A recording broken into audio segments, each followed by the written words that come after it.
everyone, and welcome once again to Ask the Treksperts, the show where we answer your questions about Star Trek. I'm Captain Logan. And I'm Sarah. Sarah, last time we did a video talking about 10 problems with Star Trek First Contact, and somebody left a comment asking us to do what I think is the exact flip of that. Yes. Which is to give 5 good things about the Final Frontier. Today's question comes from Mike Tank, who again asked us to give 5, not 10, because 10 would be perhaps too difficult. Yeah. So, and we found that it was. And we actually attempted 10, and we sadly could not come up with 10. If we stretched, we could do it, but... So today we're going to talk about things we actually kind of liked about Star Trek V, The Final Frontier, the most infamous, probably, of the Star Trek films. And sometime down the line we may do just a straight-up review of this, and we'll definitely do a commentary. We're planning on doing commentaries, by the way, on all the Star Trek films. But right now, we're not even going to get into all the silly, stupid stuff about Star Trek V. Save that for later. If you're enough of a Trekkie to watch this video, you probably know a lot of those. So instead, we're going to point out things that we thought were actually kind of cool, or things that we at least personally kind of liked about Star Trek V. Yeah. And if they had run with these, maybe it would have been a good movie. A lot of these are minor enough, I kind of doubt it. Yeah. But you could have just taken out the existing plot, put in a good one, and then you'd have a good movie, right? Yes. Before we get rolling on this, I do want to mention one that we didn't write down. Yes. Because I don't want to be that guy that says the music is good. Yeah, but it's a Star Trek movie. The music's always good. Yeah, honestly, I mean, pick me a Star Trek movie where the music's not good. Like, yeah, I'm thinking. I mean, Nemesis has a great soundtrack. Yeah. It's just not a good movie. But yeah, they're good. The soundtrack here is by Jerry Goldsmith, who has what I think is a really cool kind of almost haunting theme called "A Very Busy Man," taken from, I don't know if you know this, but the actual name of the tune is called "A Very Busy Man," taken out of Kirk's line, of course, "God's a busy man," which I think is kind of neat. Yeah. And so anyway, we didn't put that actually on our list of 5 just because that would be cheating. So many, I think it's cheating. So many reviews of not so good movies start off with, "Well, the soundtrack was amazing," It may have helped then us bump up to 10, though. They rip into it. That would have helped us bump to 10, but as it is, I don't know. I feel like maybe we'll gain a little bit more credibility by doing it this way. I don't know. Okay, Sarah, what's our number 1? Our number 1 is the Kirk, Spock, McCoy bonding scenes, and especially the friendship and family theme. Yeah, which works really well. I mean, I like that.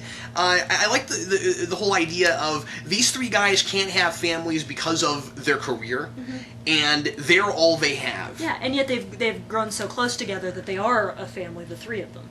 And I think that's cool. Which I would argue is something that's been actually building in the movies up to this point. Yeah. I think we saw a lot of that in 4. Bringing Spock back in 4 to kind of learning what that other human side of his personality is again, and rekindling this after his death. So I don't know. I think all that's handled decently. Yeah. No. And in fact, for me, the biggest reason to watch 5 is the Kirk, Spock, McCoy relationship, and all the scenes they have together. I mean, some of them are kind of corny, some of them are kind of dopey, but overall, the actual scenes with them in it, they're fun, they're good, they're, what I like of Spock, McCoy, and Kirk relationships. I would make the case that if the campfire scenes were in a different movie, were in a better movie, they wouldn't get made fun of as hard as they do. Yeah, because they're actually, I don't know, they're sweet. They're well written. Some of the lines, like I said, are a little bit corny, but you can get over those. Where a lot of fans like to really bash this movie actually is those scenes. The row your boat and the marshmallows and all that kind of stuff. Yeah. And I don't know. I think they work okay. Yeah. But the problem, and they are a little silly. The problem is that they're scenes that seem to be like they're meant to provide levity in a movie that already has too much bad levity? Well, when the villain is laughable, that's bad levity. Yeah, exactly. So, the second thing we wrote on here is one-liners, and yes. I mean, I could have made this whole list just one-liners. Yeah, I mean, of our list of 10, 5 of them, 6 of them could have been one-liners, but we condensed them and said, okay, the one-liners are good. And like we said, some of them don't quite work, but for the most part, this is a movie of one-liners. Yeah, like when Spock says, "Hold your horse, Captain," I mean, it's kind of funny, but I think that's too much of a pun even for Star Trek. I don't know. But it's not too much of a pun for me personally. Yeah, all right. But what one-liners did you think really worked? Well, I liked the what does God need with a starship? I mean, that's probably the best one in the movie. And honestly, I think is the only thing that even comes close to saving the movie. It's just because, and it doesn't. Yeah, but yeah, it's great. Because it really, and I know, and Kirk would totally be the one to ask that question. Yeah, that is a major Kirk, and there's a couple of big Kirk moments. Yeah. But what I was going to say is, that's kind of the problem with the movie. Really, is that they're kind of retreading ground. They've treaded too much already with the the deity that we find out is actually just some alien trying to get off a planet. We've done this before, you know, that kind of thing. And so, like, it's a great line, and it's you know, it's really clever, but ultimately it's also the problem. So it's kind of funny. But yeah, you have two really classic Kirk moments. One of them is what does God need with the starship, and I love how Spock follows that up too. Yeah. When he's like that, but you didn't answer the captain's question. What does God need with the starship? Yeah. But then earlier the I need my pain speech. Now a lot of people laugh at it. It's kind of funny the way it's delivered. Yeah. Kind of, but I think the speech again overall is really good. I think it's partly just it seems funny because of the context of the movie. Yeah. And actually, I think that's one of our points, isn't it? What? The whole speech. Oh, really? Yeah. That's actually one of our points. Okay, all right. Well, yeah. I need my pain thing, if you could call that a one-liner, it's a good one-liner. Maybe that's not a one-liner. What other things did I write here? Playing games with life. Yeah. Yeah. It's just good. I like how Bones is just sitting there, you know, staring up with his binoculars, watching Kirk climb the rock, you know, being a worrywart below, you know, waiting for him to, you know, drop to his doom. Anytime you know these characters so well that they move beyond archetype and become become in your mind real people, to where they have a line of dialogue where you can say, oh, that's so Kirk, oh, that's so McCoy. They're always good lines when you even in the context of a not so good film, and that's why I think one-liners are huge for this. Yeah. The next thing we wrote down was the I need my pain speech, so I don't know that we need to talk too much more about that. No, it's a good speech.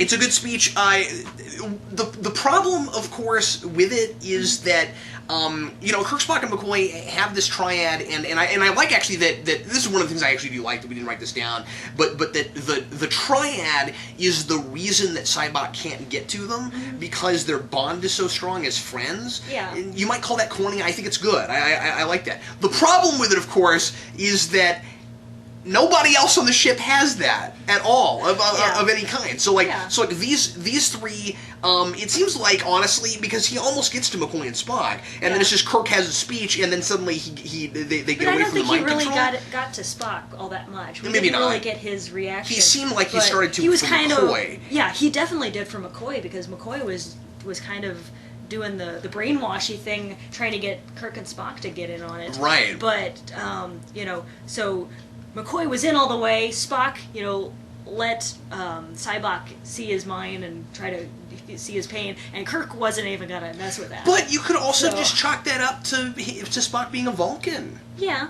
Maybe it's not necessarily even a character thing. And so it really does kind of come off like Kirk has a speech and it saves the day. Yeah. You know what I'm saying? I'd say if you look at most episodes of the original series, Kirk and Spock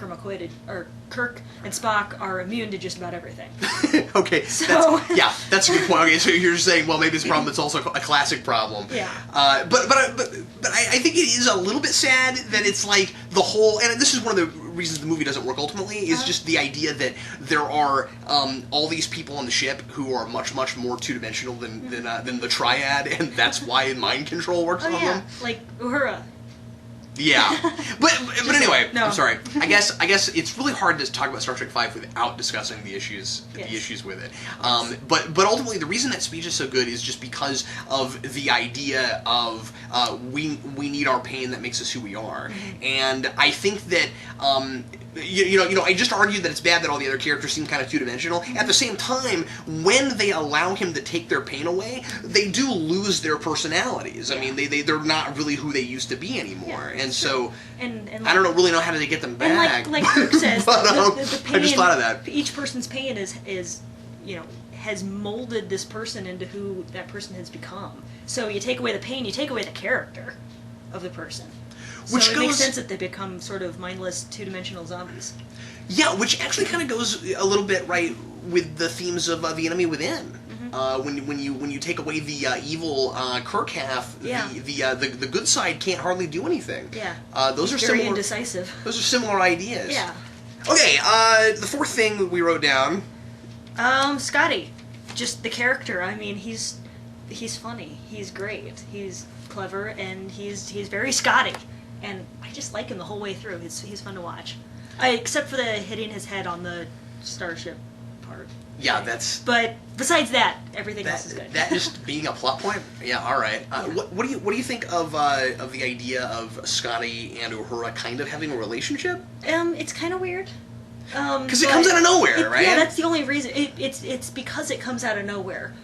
Could I be cool with it if they continued it? If they did something with it? Sure, I don't see a problem with it. I like it better than Uhura and Spock. Just saying, but. Not in the face, not in the face. I kind of hope something, or I kind of wish rather that something had been done with it in 6. Honestly, now I'm not saying that there really was even any room in 6 for it, but it's kind of summarily dropped, right? Where it's just like it's there, and then it's just. I guess it's just there because it's something that... They seem to be really just a big item all of a sudden, and then...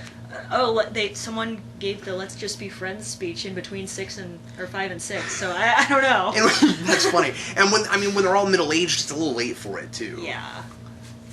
The last thing is just the way that the Klingon language is pronounced. Yeah, because they actually get it right. Yeah. Now the Klingons themselves are ridiculous in this. Dopey. Because they're just flying around and they're bored and they have nothing better to do. Yeah, let's go chase Kirk because we're bored. We're tired of shooting things in space. We're going to shoot at actual targets in space. But it is kind of neat to have Klingons that speak mostly in Klingon. Yeah, throughout the whole movie. It's cool, and it's Klingon that's actually sort of recognizable. You can, even if the subtitles weren't there, you'd be able to pick out what they're saying. You know, if you knew any Klingon, if you'd study. I just thought I mentioned that. So yeah. But I like that, and I think that's one of those things where it's just they've done enough movies with Klingon in them now that that they were comfortable with Mark Okran. I'm sure he was on the set all the time, that kind of thing. Klon Vixis, by the way, that's Todd Bryant and Spice Williams, and we actually met them at a convention. Or were you with me at that con? I wasn't there. Okay, it was just you. I couldn't remember. Oh, that was when we first started dating, and you weren't into Trek enough yet to go with me. No, that was 2 weeks after we met. So you'd seen like 3 episodes and didn't really want to go to a Trek convention because you didn't. And I didn't know what that was really. So. Yeah. So anyway, so I had them sign my batleth, and I've got this. For those of you that don't know this, I've got this big batleth signed by a number of different actors that have played Klingons. I've been getting it signed for years, almost 10 years now, and that was the first con I took it to. So the Klingons from Star Trek V are the first Klingons that signed my batleth. Yeah. And I mean. They were good actors. I mean, I don't think they did anything that made it any... I don't think the actors did anything to make it more silly than it already was. No, but... They were just in a movie that didn't really require Klingons at all. Yeah. No. So anyway, okay. That was our, I don't know, perhaps somewhat lame attempt to come up with we some good things from good 5. Things but in 5. The problem is we didn't they find great things in 5. Plot things. No. Not really. No, that's the thing, is that ultimately... I mean, look, Spock just suddenly having a brother out of nowhere just kills it. And there's no reason that he had to be Spock's brother. No. Anyway, I guess we're not reviewing this movie right now. Well, hey, thanks everybody for watching Ask the Treksperts. If you have something you'd like us to talk about in a future video, a question you'd like to ask us, leave that in the comments below. And we'd love to hear other things maybe you liked about Star Trek V. In case we missed anything. And again, down the line, we'll definitely probably talk more about Star Trek V and the other films. And we'll see you again shortly with another episode of Ask the Treksperts. I'm Captain Logan. And I'm Sarah. See you next time.